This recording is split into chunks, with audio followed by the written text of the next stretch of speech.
Elnur. Həqiqətən idman adamı cavan saxlayır. Mən də təsirləndim. Sən necə 16 yaşı var, Bir də mənə bax.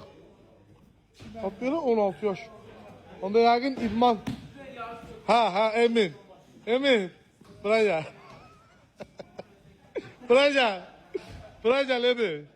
Bir daha bura gəl. Ay eşitmirsən bura gəl. Bir daha baş-başa elə. Bu insan mənim saçmalarım idi ki, mənim siz keçərləşmişsiniz. Mən bu videoyu paylaşacağım. Qoy baxaq görək. Sənin saçın çoxdur. Bir hərəkətləri bu müəllim. Özdə təzə məqalələr görürəm. Baxın. Hə, təzə. Yox, nəsə təzə də o. Aşağıdan. Üstündən gedir müəllim. Alo, Roma, maşallah. İmkan vermirsən bu cavanlara. Düz eləyirsən. Kəs qabaqlarını qoy bədbaxt olsun. Ay maşallah, man. Qoli, xoş gəlmişsən. Xoş gəlmişsən.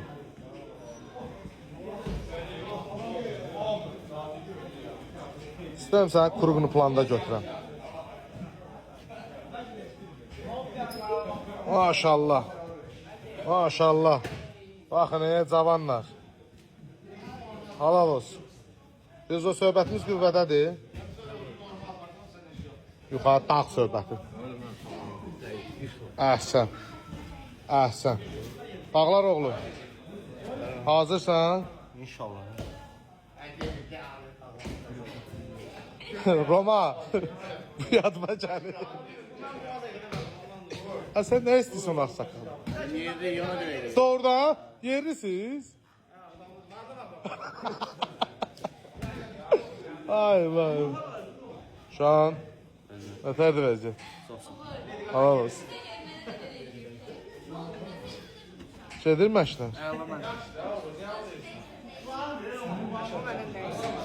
Kim? Kim ağlayır?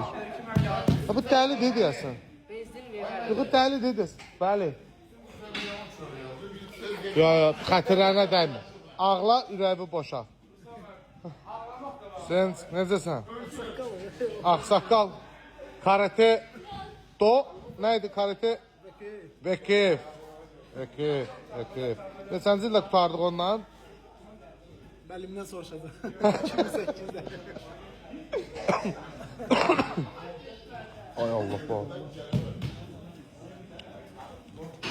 Ləzgi özdə qaçıb ha. Ləzgi ruvaq eləyib ha. Ben bu akşam değil, ben belli değil. Diye ben de aslında satmalıyım. Bu akşam çıkmalıydım. Piyada belli. O Aras saymalıyım. Aşığım taşım oradan İran. Çerez benim oradan. Nasıl demeli ben bu? Senden üstü yolu göreceğim.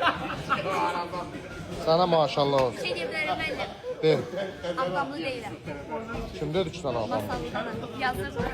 Ha, yo mən bilirəm. Sən Masallının hansı kəndi? Kənd değil. Masallının özündən. Bəli. Sağ olsun, səni orada qəbul elədilər. Üzrə başçısı. Söz uşaqlar.